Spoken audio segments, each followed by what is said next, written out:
The political whirlwind from a word attributed to President Trump has illuminated a number of issues plaguing the nation in general and Washington, D.C. in particular. There's a good chance before this segment is over, a doctor that immigrated to America from Nigeria will save the life of a person born in America. By the same token, there's an even greater chance that someone will die in Nigeria during this segment because there wasn't a skilled doctor there to save them. You know, America is blessed that so many skilled and educated people want to come here from around the world, but America has the right to determine when and how many are allowed to enter. Meanwhile, there are a number of nations where populations are exploding and economies are stagnant, even failing. When their most talented and educated abandon them, they become more vulnerable. In fact, the latest example is Yemen, where Western educated folks from Yemen have left that nation and given up on the idea of creating a modern nation. Of course, that's hastened the plunge into chaos and madness.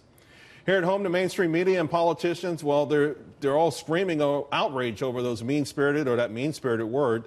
But you never heard, or certainly they never heard, dog whistles or racisms when it came to things like cling to their guns and Bibles or basket of deplorables. Instead, the mainstream media feigned ignorance or applauded such comments. Here's the deal. People like to be liked, and most people want to be liked by the president. On that note, President Trump has a unique opportunity to do something that would really shake up Washington, D.C. President Trump can avoid the usual politics of identity or indifference and use the State of the Union address to acknowledge that his words have impact. He can admit that they hurt certain people at certain times, even when that wasn't his intention. President Trump can take away the weapon of fear and anger wielded by politicians and the media and help bring this nation together. In the words of Dr. Martin Luther King Jr., we must learn to live together as brothers or perish together as fools. Joining me now to discuss, Amy Holmes, Ramussen Report's political analyst, and back with us, Deneen, Borelli. All right, Amy, I know you were heavily impacted by this conversation last week. Over the weekend, you've had time to think about it. What are your thoughts right now?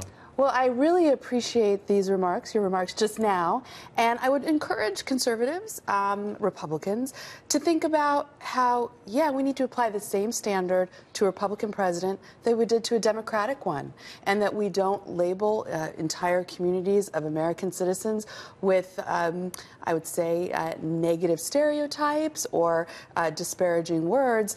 And it disturbed me how many conservatives wanted to focus on we defend him using a profanity. Well, so do I.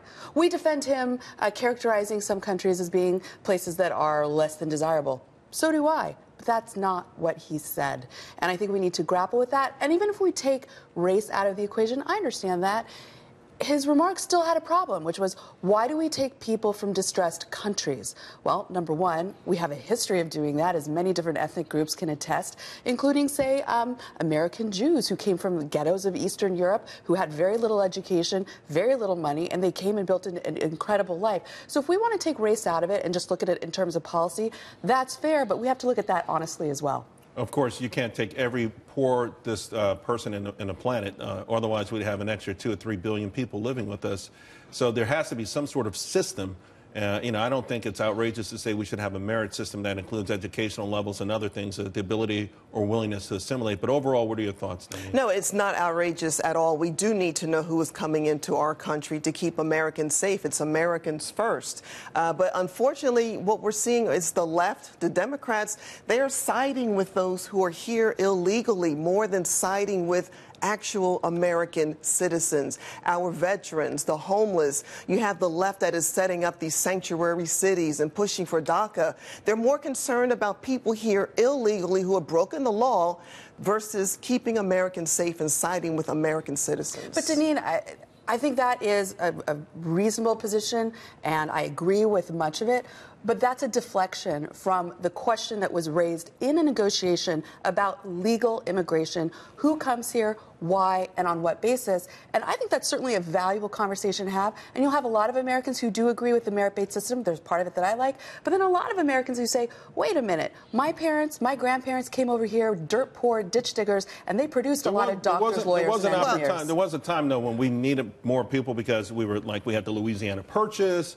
Then we had California, then we got, I mean, you know, the country was expanding and we were filling it up. I mean, I think we're in a different position right now where we have a lot of people who are watching this show who are saying, you know, I'm in pretty tough economic straits right now. I don't necessarily need someone to come here and do the plumbing job that I'm trying to charge $20 an hour And I think that's $10. absolutely fair, but I think we also need to look at, say, for example, I grew up in Seattle with a large community of Vietnamese boat people who came over here with nothing, at risk of their lives to drown in the Pacific Ocean, and now they're great entrepreneurs. So we should have open borders in your mind. I'm not saying No. open borders. So No. I am not saying that, well, then Charles. where do we, I am saying where do that we draw the line? Yeah, what I am comes- saying is certainly we need to look at our needs. I'm not suggesting open borders. I want border security, but I want us to talk in an honest way about what we Are you say sure? we want Because it and what feels we like say we need. if people talk in an honest way but don't use the right words, then the whole thing gets turned upside down on its head. Well, I'm addressing the president's question.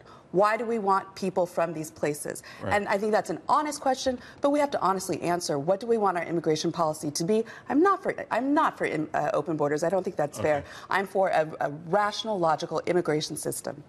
Okay, ladies. And it comes down to the process, Charles. People who come here the right way. There are an untold number of people who have come here in line, had to pay for legal fees and whatever. So they did it the right way, and you have some who are coming here the wrong way, and that needs to end. Thank you both very, very much.